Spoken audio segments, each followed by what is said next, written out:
영원한 건 절대 없어. 결국엔 넌 변했지. 이유도 없어. 진심이 없어. 사랑 같은 소리 따윈 집어쳐. 오늘 밤은 빈다하게. 지용아, 근데 잘 갔다 오고 네 덕분에 우리가 편안하고 잘 지내고 있을게. 네. 지용아, 거기 열쇠부대 빡세대. 고생 좀 하고 와라. 지용아 잘 다녀오고 어차피 남자들 다 갔다 오는 거니까 그냥 별 탈 없이 잘 갔다 오면 될 것 같아. 살아서만 돌아와라. 지용아, 잘 가. 그냥 돌아오지 마. 사 한 마디 더해. 잘 가. 진작에 해야 되고. 아유, 지영아, 보이지? 안녕? 많이 어색하긴 한데 너 군대 간 다음에 조심해서 가고. 괜찮아, 편하게. 근데 조심히 갔다 와, 지영아. 지용아, 잘 갔다 와. 아니 뭐 훈련소 때문에 힘들고 자대 가면 편해. 진짜로 내가 전화했던 것처럼. 그 다음에 학교 약간 뭐 학교 수련회 같은 느낌이니까 자대 가면 전화하고. 번 말전초, 울진번 말전초. 지용아, 진짜 내가 너 군대 간다고 이렇게 또 영상을 찍는구나. 참, 나 때는 말이야. 군대가 미안하고. 그래, 군대 정말 건강히만 다녀왔으면 좋겠어. 정말 그 안에서 너가 주님을 놓치지 않고 잘 붙잡으면서 조심히 다녔으면 좋겠다. 그래, 금방 갈 거야. 다녀와. 추가적으로 전파드리겠습니다. 추가적으로 전파드리겠습니다. 지영아, 군대 잘 다녀와. 너가 갔을 때 내가 편지를 쓸 수 있을지 모르겠지만 인터넷 편지는 노력해볼게. 건강하게 잘 갔다 오고 돌아와서도 공동체에서 함께 나누고 군대 안에서도 우리랑 함께 나누며 가는 군대 생활이 됐으면 좋겠어. 건강하고 다치지 않고 행복하게 즐겁게 즐겁진 않겠지만 잘 갔다 오렴. 안녕. 화이팅. 군대 잘 갔다 와. 화이팅. 잘 다녀. 화이팅. 지영아, 군대 잘 갔다 오고 우리 교회 최고 드럼 리스트 지훈이.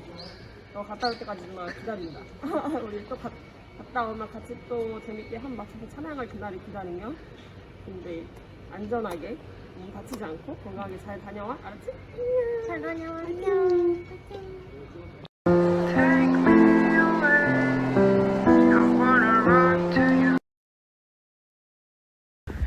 아직 안 갔어? 빨리 갔다 와, 건강하게. 지용아, 그래, 밤모섬 같은 군대에 1년 6개월 건강하게 잘 다녀오고 휴가 때 꼭 놀러와. 박지용 화이팅! 됐지? 네. 영원한 건 절대 없어. 결국엔 넌 변했지. 이유도 없어. 진심이 없어. 네, 샬롬. 네, 우리 마스크 때문에 눈밖에 보이지 않으니까 옆 사람에게 예쁜 눈웃음을 보여주며 한번 인사해볼까요? 샬롬. 네, 예쁜 눈웃음으로. 네. 오늘도 나의 삶에 말씀의 생명수가 넘쳐나기를 사모하며 이 자리에 나오신, 그리고 온라인으로 예배를 드리고 있는 세비청 여러분들을 주님의 이름으로 사랑하고 축복합니다. 네, 오늘은 추수감사절인데요. 절기 때만 우리가 특별히 더 감사하는 것이 아니라 매일의 삶에 우리가 감사할 것이 넘쳐남을 믿습니다. 어느 날 문득 직장, 가정, 관계 등 저의 삶에 있어 변한 것이 하나도 없는데 주님 앞에 감사하다고 고백한 날이 있었습니다. 무시받고 비교와 차별을 당하는 정말 도망가고 싶은 환경 가운데 말씀의 측면을 통해 나를 돌아보게 하시고 내가 얼마나 즐기고 즐긴 죄인인지를 보게 되었습니다. 그러니 이것이 나를 향한 주님의 사랑임이 깨달아지며 정말 내 연약함 그대로 주님 앞에 감사함으로 고백하며 나올 수 있었던 것이 감사했던 것 같아요. 우리 세비청도 정말 고난의 환경 가운데 말씀으로 나를 인도하시고 지켜주시는 주님 앞에 감사한 마음을 모아 함께 전심으로 고백하면 좋을 것 같아요.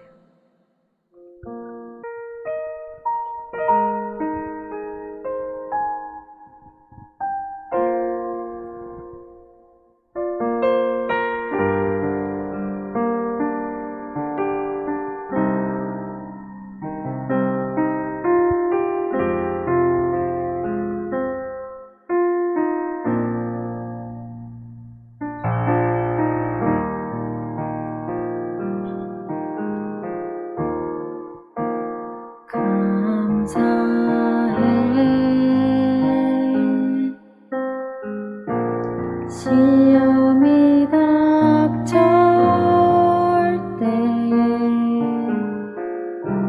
주께서 인도하시니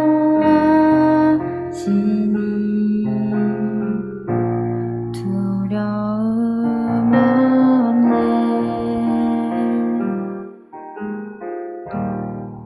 또 감사해. 고통이 찾아올 때에 주께서 지켜주시니 승리하리라. 나의 모든 생활 속에서 나의 모든 생활 속에서 주님이 함께 하시니 주님의 성령 나를 인도하시니 시험이 나를 찾아올 때 주님 지켜주시리.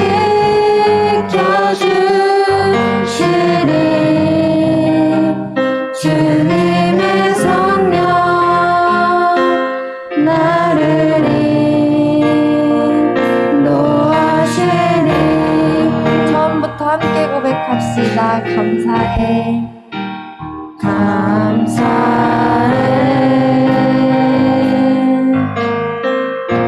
시험이 닥쳐올 때에 주께서 인도하시니 두려움 없네. 또 감사해. 또 감사해. 고통이 찾아올 때에 주께서 지켜주시니 승리하리라. 나의 모든 생활 속에서 나의 모든 생활 속에서 주님이 함께 하시니 주님의 성령 나를 인도하시리. 시험이 나를 찾아올 때 시험이 나를 찾아올 때 주님 지켜주시라. 주님의 성령 나를 인도하시니. 우리 다시 한번 고백합시다. 나의 모든 생활 속에서 주님이 함께 하시니 주님의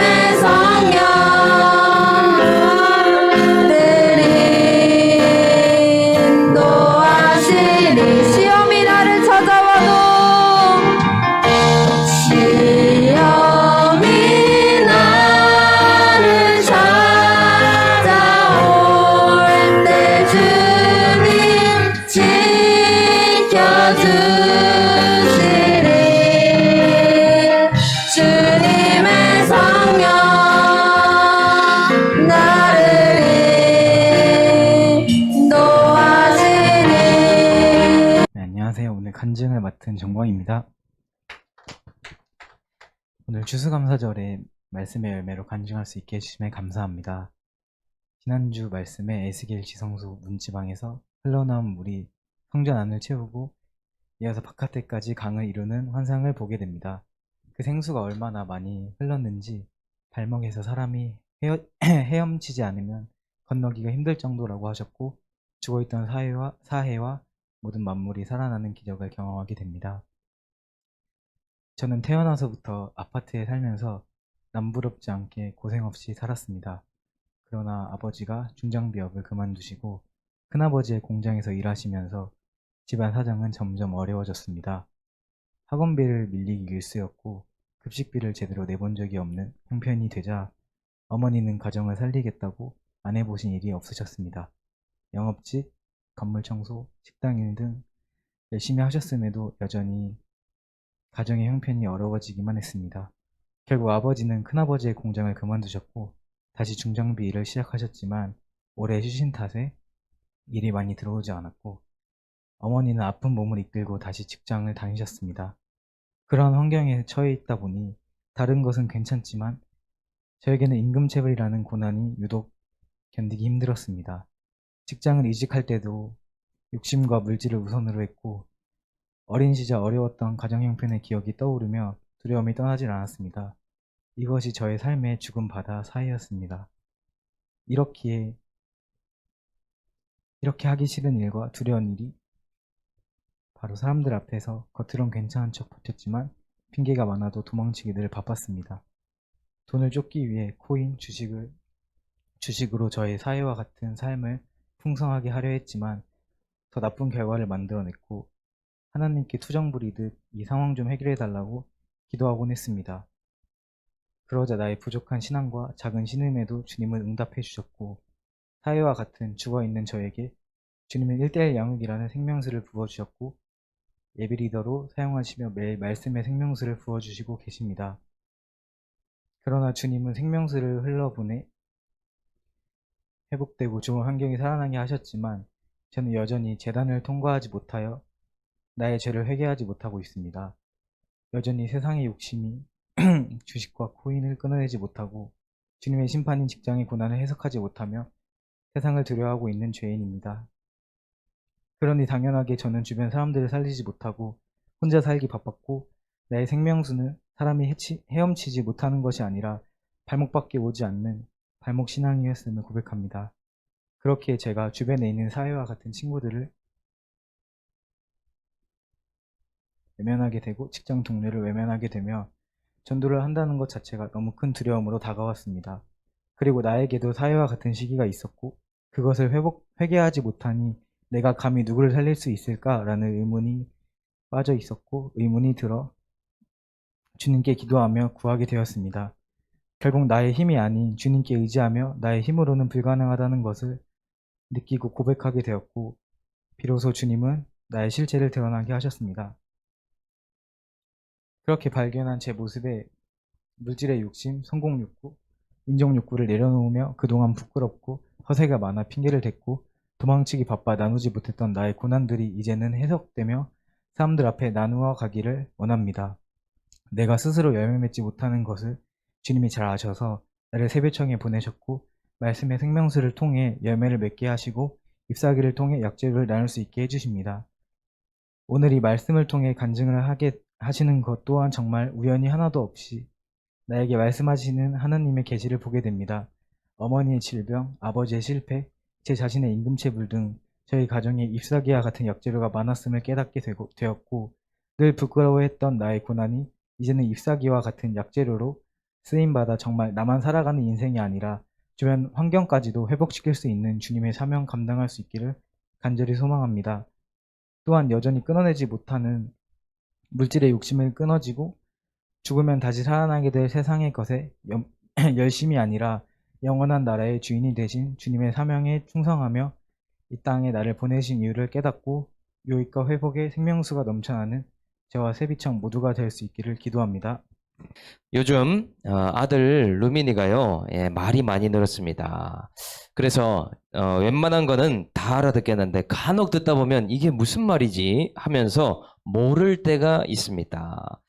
그래서 제가 모를 때마다 옆에 있던 엄마가 저보다 해석을 잘합니다. 그래서 어떤 뜻인지를 통역을 해줘요. 마치 외국어인 것처럼 통역을 이렇게 해주는데 그래서 예, 분명히 한국어인데 아직 이 발음이 어른들처럼 아직 잘 나오지 않기 때문에 불완전하게 이렇게 발음할 때가 있습니다. 그래서 해석을 해주면 그것을 듣고 아 그런 뜻이었구나 하면서 이렇게 됩니다. 그런데 이번 주에도요 정말 해석이 안 되는 말을 한 가지를 들었습니다. 아마 목사님은 다시 또 들어도 그거는 해석을 못할 것 같아요. 죽었다 깨어나도 못 맞출 말이라는 생각이 들었습니다. 그래서 여기에서도 아마 이것을 해석할 수 있는 사람이 있을지 모르겠다 싶어서 이렇게 이제 알려주게 되는데 계속 이런 말을 하는 거예요. 훗다 웃나 훗다 웃나 이런 말을 계속 하는 겁니다. 그것도요 발차기를 하면서 훗다 웃나 훗다 웃나. 그래서 이걸 하는데 저희 아내도 못 알아듣는 거예요. 도대체 이 말은 어디서 배운 것일까? 그래서 어린이집으로부터 해가지고 이게 어디서 온 말일까 추측을 하다가 알게 됐습니다. 이 훗다운나에 멜로디가 들어가더라고요. 한 번은 하는데 이렇게 발차기를 하면서 훗다운나 이렇게 하더라고요. 그래서 이게 이제 무슨 의미인지 나중에 알게 됐어요. 이게 세비주에서 한 찬양 중에 한 가지였습니다. 뭐였냐면은요. 이런 노래가 있대요. 손으로 이렇게 발로 차면서 호산나 호산나 호산나 이건데 발음이 안 되니까 시옷 발음이 안 되거든요. 쌍디귿으로 훗다운나 훗다운나 얘는 글을 몰라요. 그냥 들른 대로 집에서 했는데 예, 훗다운나가 호산나라는 뜻이었다는 것을 나중에 알게 됐습니다. 그래서요 이 일주일 동안 이 입에서 찬양이 떠나지 않는 복을 루미니가 누리고 있더라고요. 그냥 무슨 뜻인지도 모르는데 너무 즐거워하는 루미니 모습을 보면서 아 정말 예배하는 것의 복이 이런 것이구나. 하나님은 이런 어린 루미니를 통해서도 예배의 복이 무엇인지 알려주시구나. 제가 그것을 좀 발견하게 됐습니다. 여러분의 삶에도 예배의 복 주님을 끊임없이 찬양하게 되고 주님과 동행하게 되는 그런 복이 넘치게 될 줄 주님의 이름으로 축복합니다. 오늘은 나의 삶의 의미에 대해서 좀 나눠보려고 합니다. 여러분 매일매일 반복되는 삶에 힘들어 본 적이 있지 않습니까? 가끔 그러면 나는 언제 이런 삶에서 해방되게 될까? 언제 나는 이것을 벗어나게 될까? 이런 생각을 우리가 하게 되죠. 그래서 우리도 인생이 그렇게 살고 싶지 않구나 라고 생각까지 이렇게 가게 되는 경우가 있습니다. 실제로 있었던 이야기인데요. 2차 세계대전 때 나치의 포로 수용소에 있던 사람들이요. 이상하게도 어떤 사람은 다 죽게 되고 어떤 사람은 그 포로 수용소에서 나가게 되는 그런 모습을 보게 됩니다. 이 빅터라고 하는 한 박사가요. 분명히 똑같은 환경에서 살고 있는데 어떤 사람은 살아나가고 어떤 사람은 왜 이 수용소에서 죽게 되는가 이것을 연구하기 시작했습니다.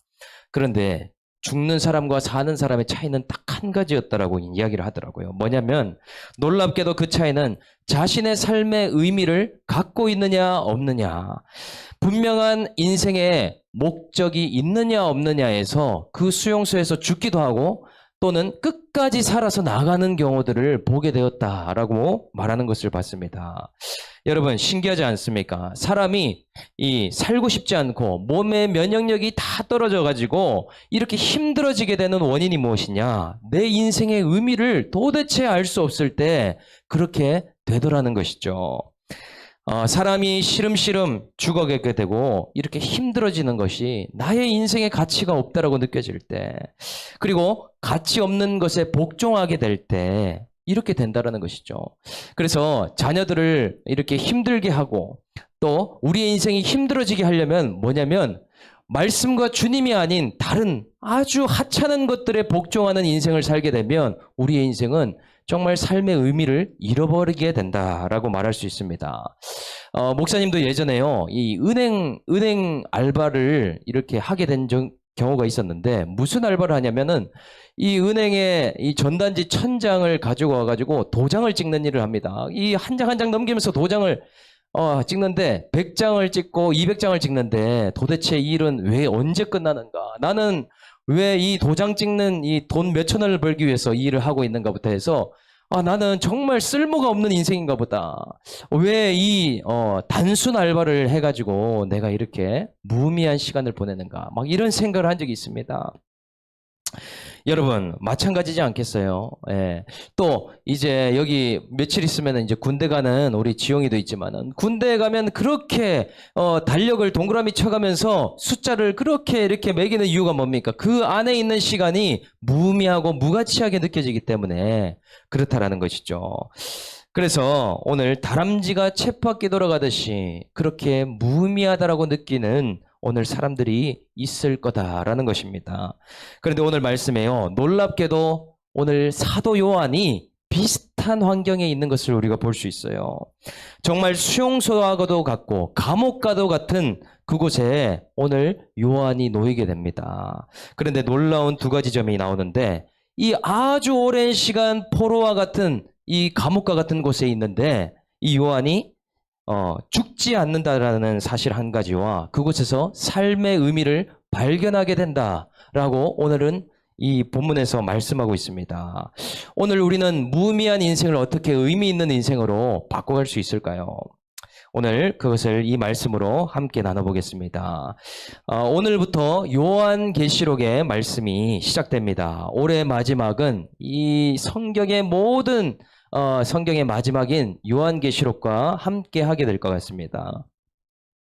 그런데요, 오늘 이 본문의 저자, 이 사도 요한, 여러분이 많이 들어봤을 거예요.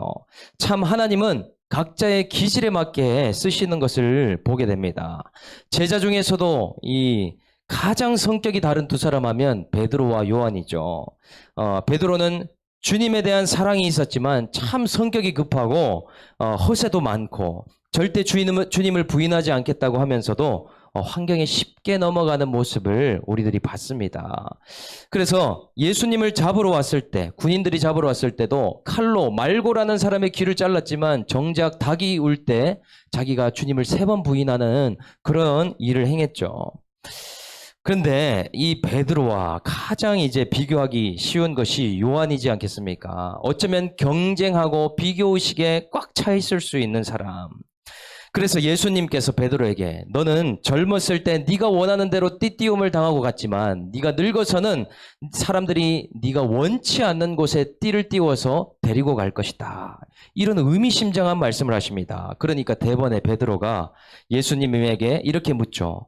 예수님, 그러면 요한은 어떻게 됩니까? 요한을 가리켜서 저 친구는 어떻게 됩니까? 묻지 않습니까? 예수님이 그렇게 대답하시죠. 내가 올 때까지 그를 머물게 할지라도 네가 무슨 상관이냐? 너는 나를 따르라. 이렇게 말씀하세요. 참 각자의 기질대로 쓰시면서도 성품을 뛰어넘게 하시는 하나님. 그런데 사복음서에 이 베드로의 말은 참 많이 기록되어 있습니다. 그런데 요한이 말했다라고 하는 흔적은 아무 데도 없어요. 요한에 대해서 기록된 것은 이런 것밖에 없습니다. 예수님께서 사랑하시는 그 제자. 이런 말만 계속 나오지 요한이 어떤 고백을 했다, 요한이 어떤 말을 했다라는 것이 전혀 나오지 않더라는 것이죠. 아마도 요한은 내성적이고 조용하고 자신을 드러내지 않는 성격이었을 가능성이 굉장히 큽니다. 이 요한이 성령을 받고 나서도 보면 성전 미문에 앉은 안전뱅이에게 베드로와 요한이 찾아갔을 때도 요한은 말하지 않아요. 베드로가 내게 은금은 내게 없지만 내게 있는 것을 내게 주노니 너는 이 주 예수의 이름으로 일어나 걸으라. 이 말을 베드로가 했다라고 돼 있습니다. 요한은 어떻습니까? 말하기보다 글을 쓰는 것을 좋아하고 행동하기보다 침묵하는 것을 좋아하는 사람. 그 사람이 요한이다라는 것이죠.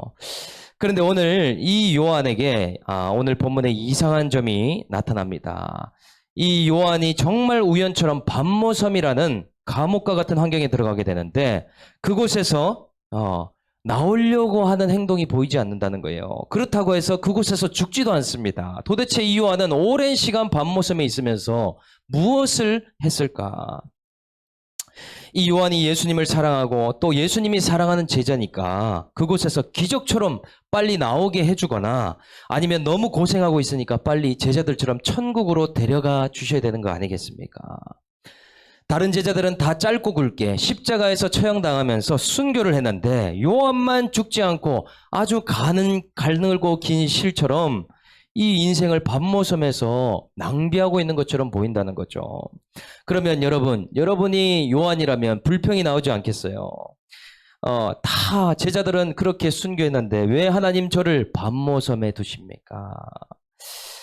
그런데 놀랍게도 요한은 그곳에서 자신의 남은 인생과 남은 사명을 발견하게 되었다라고 오늘 기록하고 있습니다. 이 밤모섬이라는 곳에서 하나님은 요한을 어떻게 다루고 계시고 밤모섬에서 어떻게 사명을 발견할 수 있었을까?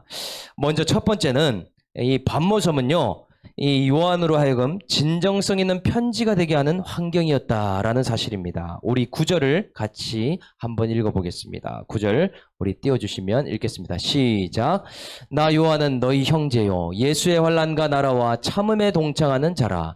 하나님의 말씀과 예수를 증언하였으므로 말미암아 밤모라 하는 섬에 있었더니.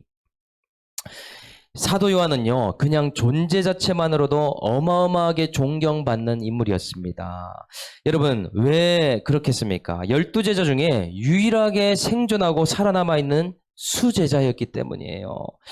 예전에 1995년에 상품백화점 무너지고 그 안에 살아난 사람이 있었는데 많은 기자들과 이 주변 사람들이 그 사람에게 관심과 집중을 하면서 물어봤습니다. 취재를 많이 했다는 거죠.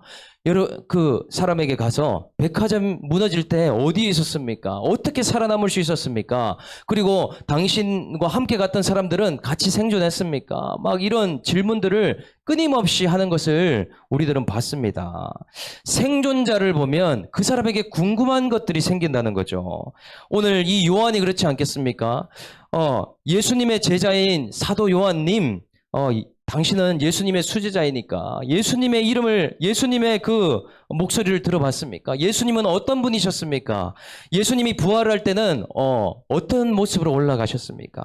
하늘로 승천할 때 날개는 있었습니까? 막 이런 질문 등등 엉뚱한 질문까지도 이 요한에게 했다는 거죠. 12제자 중에 유일한 한 사람, 살아있는 증인이자 화석과 같은 사람, 이 사람이 오늘 요한이라는 겁니다. 그런데 이런 환경이 요한에게는 굉장히 힘든 환경이었습니다. 이전 같았으면 옆에 있는 베드로가 다 얘기해 줬을 것입니다. 이전 같았으면 다른 사람이 먼저 답답해가지고 다른 제자가 먼저 얘기했을 거라는 거죠. 그런데 다 죽고 요한밖에 남지 않았으니까 이 조용한 요한이 계속 말을 할 수밖에 없고 증언할 수밖에 없고 하나님의 말씀을 전할 수밖에 없는 환경 가운데로 들어갔다라는 것이죠. 그러니 오늘 뭐라고 기록해요? 하나님의 말씀과 예수를 증언하는 행위로 말미암아 오늘 밤모섬에 왔다라고 얘기한다는 거예요. 요한 성품으로는 절대 말할 수 없었고 증언할 수 없었고 선포할 수 없는 자였지만 하나님이 제자들을 다 데리고 가고 이 조용한 요한을 하나님이 쓰시기 시작한다는 겁니다. 성령을 받았어도 혼자 회당에 가고 성전에 가는 게 얼마나 힘들었을까요? 요한은 그 누구도 부인할 수 없는 초대교회의 지도자이자 사도의 장이자 이 예수 그리스도의 교회의 대표라고 말할 수 있는 사람이죠. 이 사람이 지금 어디로 갔다고 돼 있습니까? 밤모섬에 갇히게 됐다. 도미티아누스라는 로마 황제로 인해서 예수를 증언해서 이 사람은 이 로마 황제를 부인하고 예수라는 왕을 증언하고 사람들을 다 쿠데타를 이루도록 만들게 하는 주동자다. 이 죄목으로 유배를 보냈다라는 사실입니다. 그래서요, 이 밤모섬에 오는 사람들은 중범죄자들, 강도들, 살인자들, 쿠데타를 이루는 반동분자들이 이곳에 많이 왔다는 거예요. 다 험악한 죄인들이 와 있는데 요한은 이 조용한 성격으로, 선비와 같은 성격으로 그곳에서 얼마나 힘들었겠습니까? 전승에 의하면 돌을 깨는 일을 계속하고요, 노역을 할 수밖에 없는 환경이라고 되어 있습니다. 그리고 죽을 때까지 나오지 못한다라고 되어 있어요. 그렇게 말을 안 하던 요한이 여기서 자기 소개를 하고 있죠. 뭐라고 합니까? 요한은 나 요한은 너희의 형제요 예수의 환난과 나라와 참음에 동참하는 자라. 이렇게 말하고 있죠.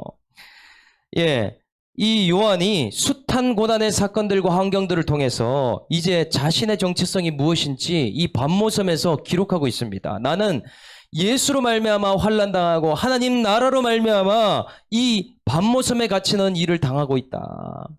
이것이 자신에게 고난이지만 영광이다라고 말하고 있다는 것이죠. 여러분, 오늘 우리들도요 마찬가지죠. 우리는 먼저 반모섬과 같은 환경이 나에게 있다면 그것을 해석해야 됩니다. 우리의 환경 또한 우연이 하나도 없기 때문이에요. 내가 지금 이 가정에 있는 것이 여러분 우연 같습니까? 지금 직장이 여러분에게는 아주 우연히 일어난 일 같습니까? 학교에서 주변에 붙여주신 사람들도 우연히 하나도 없다라는 것이죠. 그냥 다람쥐 쳇바퀴 돌아가는 것 같은 환경이지만 매일매일 무료하게 지나가는 환경 같지만 하나님은 살아계시기 때문에 우리를 향한 분명한 계획과 뜻이 있으시다라는 것입니다. 그 뜻이 무엇입니까? 우리를 이 세상을 향한 편지로 만드시기를 원한다는 거예요. 요한에게 편지를 쓰는, 기록하는 것도 중요하지만 그 편지를 쓰는 것보다 더 중요한 것이 요한의 삶 자체가 그리스도의 편지가 되도록 주님은 역사하고 계시다는 겁니다. 이 요한이 존경받는 예수를 믿는 이 대표가 이 반모섬에 들어가서 얼마나 고역 중에 있습니까? 그것 자체가 복음이라는 거예요. 이 환경 속에 우리가 진정성 있는 편지가 되도록 주님은 오늘 반모섬에 우리를 두신다라는 거죠. 내가 말로 전도를 하고 예수를 편지하는 것도 중요하지만 그것만으로 쓰기가 어렵다는 것을 주님이 너무나 잘 아십니다. 그래서 무슨 작업을 하시냐? 나의 삶의 스토리와 나의 삶 자체가 편지가 되도록 주님이 만들어주시고 계시다는 겁니다. 왜 하필 나는 말을 못하는데 이런 자리에 세우실까? 나는 사람에게 관심도 없는데 이런 환경에 두실까? 왜 나는 부족하고 연약한 사람인데 이렇게 만들어 가시는가? 그것을 주님이 우리보다도 더 잘하시기 때문에 그 환경에 두셨다는 거죠. 주님이 사용하시기 위한 반모섬이 있다는 겁니다. 실제로 섬에 우리는 들어가지 않아도 오늘 이 반모섬과 같은 가정과 직장과 학교에서 우리를 훈련하시고 연단하고 계시다는 사실이에요. 환경을 해석하지 못하면 어떤 일이 생기는가? 하나님을 원망하게 됩니다. 주님이 없다라고 생각하게 됩니다. 주님이 날 사랑하시면 이런 자리에는 두시지 않을 거야. 주님이 날 사랑하시면 여기에서는 꺼내주셨어야지. 내가 생각했던 하나님과 다르면 그 하나님을 원망하게 된다는 거예요. 나는 이런 대우를 받을 사람이 아닌데, 내가 이런 취급을 당할 사람이 아닌데, 내가 노역할 사람이 아닌데 왜 노역처럼 살아가게 만드시는가? 그것을 이해할 수 없기 때문이라는 것이죠.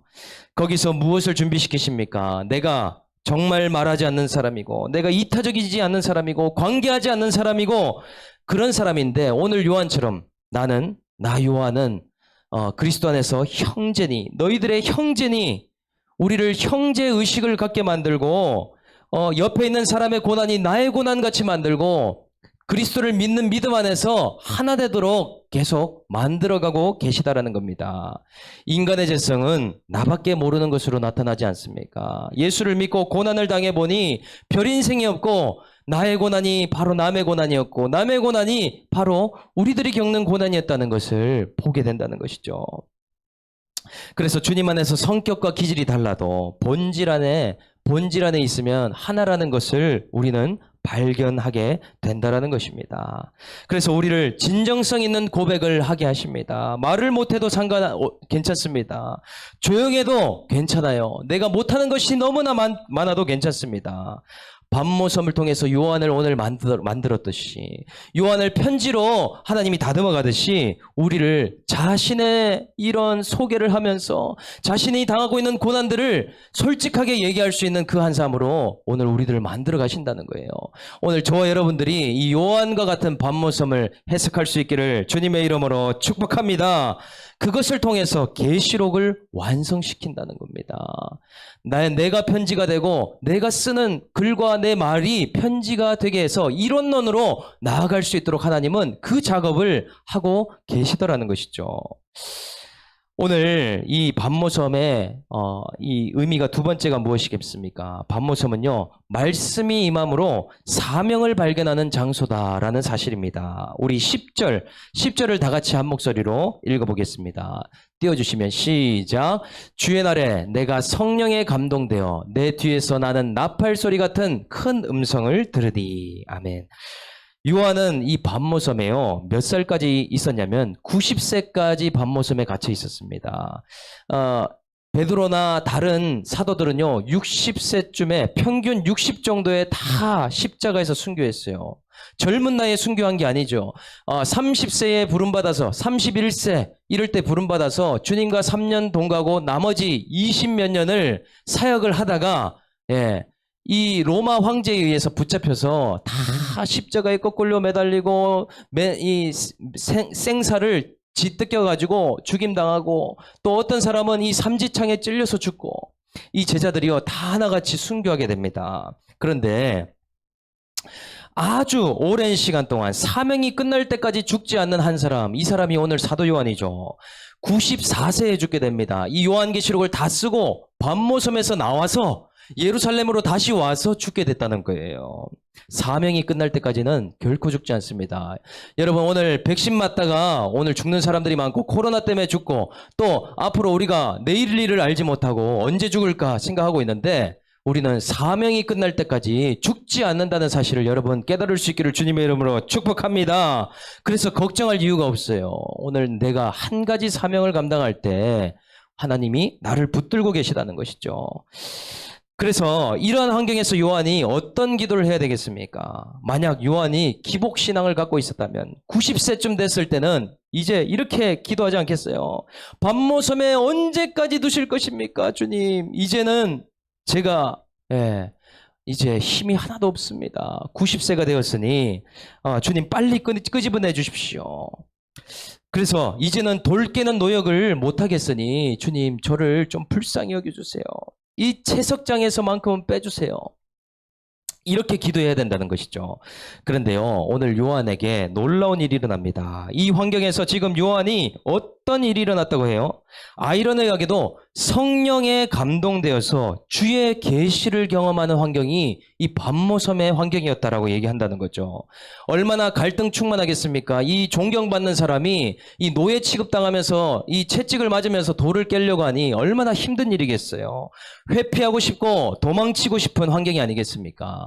이런 장소에서 성령의 감동이 물 붓듯이 일어나게 되었다. 주의 음성이 들리는데 큰 나팔 소리와 같이 들리게 되었다라고 기록한다는 것이죠.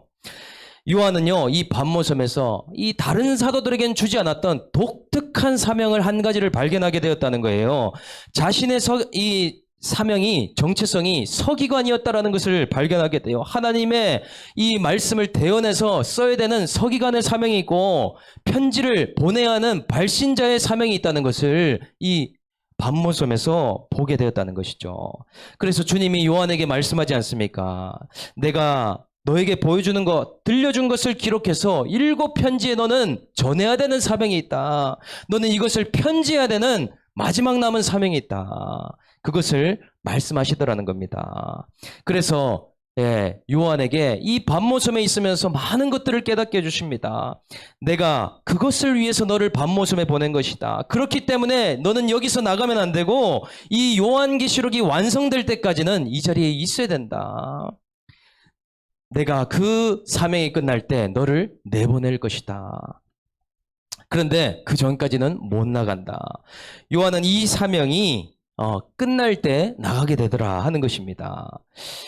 오늘 우리들에게도요, 이런 하나님이 잘 해석되지 않을 때가 많아요. 왜 우리를 반모섬과 같은 곳에 적극적으로 두시는지 우리는 알 길이 없습니다. 아주 그것도 하나님은 적극적이고 아주 열정적으로 우리를 반모섬 같은 곳에 두신다는 거예요. 왜 그렇습니까? 먼저는 말씀이 크게 들리게 하기 위해서입니다. 이 세상에 말씀을 하나님을 가까이 하기를 싫어하죠. 우리의 죄성과 우리의 교만과 우리의 연약함들이 많기 때문에 우리는 그 욕심 때문에 하나님을 가까이 두기 싫어하고 말씀을 듣기를 거부하며 하나님의 뜻을 따라 살기를 힘들어합니다. 그런데 이 밤모섬과 같이 우리가 계속해서 반복되는 환경, 힘든 환경, 어려운 곳에 두시면서 하나님은 큰 나팔 소리와 같은 말씀을 부어주시더라는 것이죠. 이 코로나가요, 지구촌을 덮친 지가 2년이 됐습니다. 여러분, 근데 더 놀라운 사실은 뭔지 압니까? 이 인간이 얼마나 적응력이 뛰어난지 2년 만에 코로나를 적응을 했다는 거죠. 이제 코로나 위드 시대라고 해가지고 이 코로나를 더 이상 두려워하거나 무서워하거나 그런 것이 아니라 그냥 이 환경에 우리는 적응하면서 각자 직장 생활하고 또 그것에 맞도록 우리는 완벽하게 적응해 나가고 있다는 것입니다.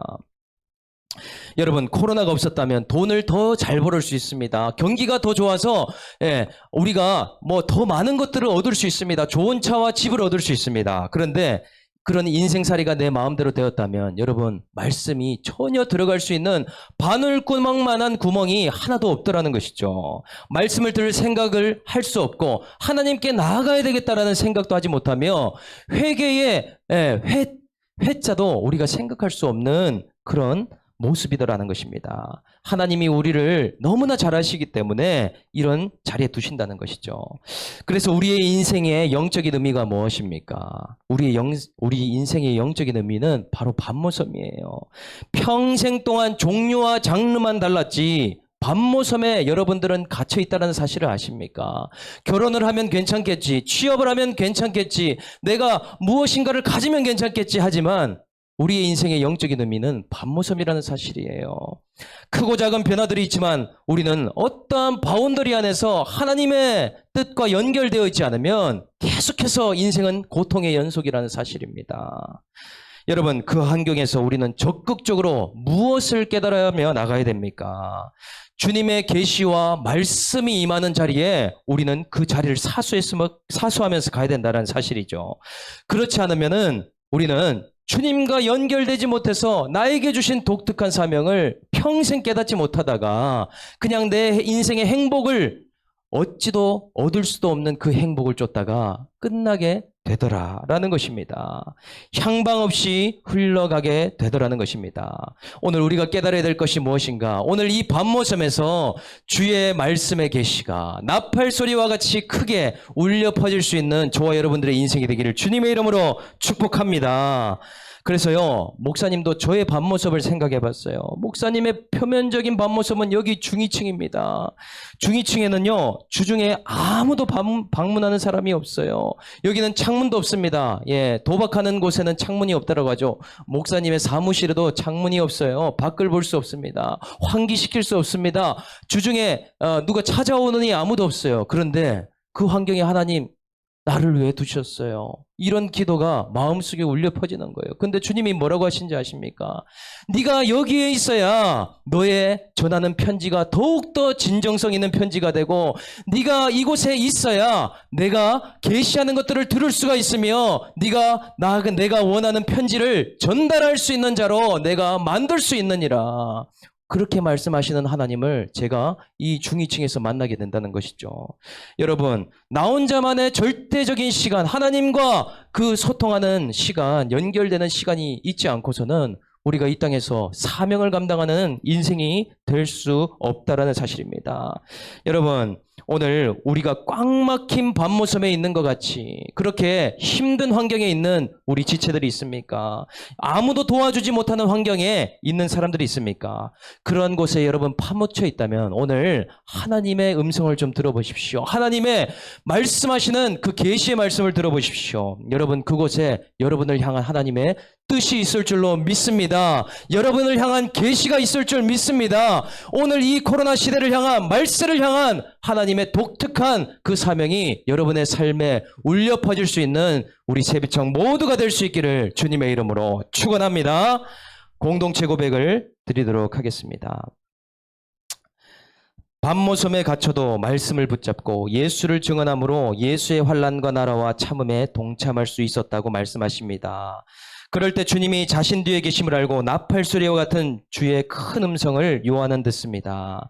저의 밤모섬은 가정 환경이었습니다. 편안하고 행복한 곳이어야 할 가정 환경이 불안한 가운데 놓여 있었습니다. 일상적인 이야기만 하고 각자 힘든 이야기를 한 번도 하지 않는 시간이 많았습니다. 속에 있는 이야기를 안 하다 보니 서로 감정 싸움만 일어나고 상처만 남게 되었습니다. 이제라도 말씀을 해석하고 적용해 보려 하지만 잘 되고 있는지 어떤지 깨닫지 못하고 있습니다. 엄마와 동생들에게 조금씩 표현하는 것이 아직 어렵고 말이 안 나올 때도 있습니다. 내가 이렇게 주님의 말씀을 해석하더라도 우리 가정이 바뀌어 나갈 수 있을까 의구심이 들 때도 있습니다. 그래도 말씀으로 해석된 사건들이 있어서 잘 바뀌어 나가고 있지만 엄마가 사라지면 전부 다 무너질 듯한 마음이 아직 남아 있습니다. 엄마에 대한 애착이 외할머니께서 돌아가신 후에 점점 심해진 것 같습니다. 엄마가 멀리 외출하셨다가 늦게 오시면 아무 이유 없이 걱정이 되기도 하고 불안해지기만 합니다. 그래서 외출하러 나가시면 엄마 어디가? 언제쯤 와? 라는 말을 건네는 것이 습관이 되어버렸습니다. 요즘 이해가 안 되더라도 주님의 말씀을 듣고 묵상하면서 안정을 찾아가고 있게 된 것 같습니다. 가정 환경의 불안함과 두려움으로 갇힌 밤모섬에서 주님께서 저를 구원해 주시려고 큰 음성으로 불러주시고 계심을 알게 되니 말씀을 더 붙잡아야 되겠다는 생각이 들었습니다. 주님이 나에게 가정에서 느낀 미움과 상처를 회복하게 해주셔서 밤모섬이 아닌 오직 주님을 위한 성전에서 거듭나기를 원하신다는 것을 느꼈습니다. 말씀을 통해 주님께서 내가 가족들에게 상처받은 것들을 말로 표현하지 못하고 불안함 때문에 가족에게 미워하고 원망했던 저의 죄를 이 시간 고백합니다. 죄를 고백하고 회개함으로 주님의 오른손에 있는 일곱 별과 같이 쓰임받는 인생이 되어서 한 영혼을 살리고 공동체 세비청을 섬기는 큰 사명으로 나아갈 수 있기를 간절히 기도합니다. 오늘 이러한 고백이 저와 여러분들에게 있기를 주의 이름으로 축복합니다.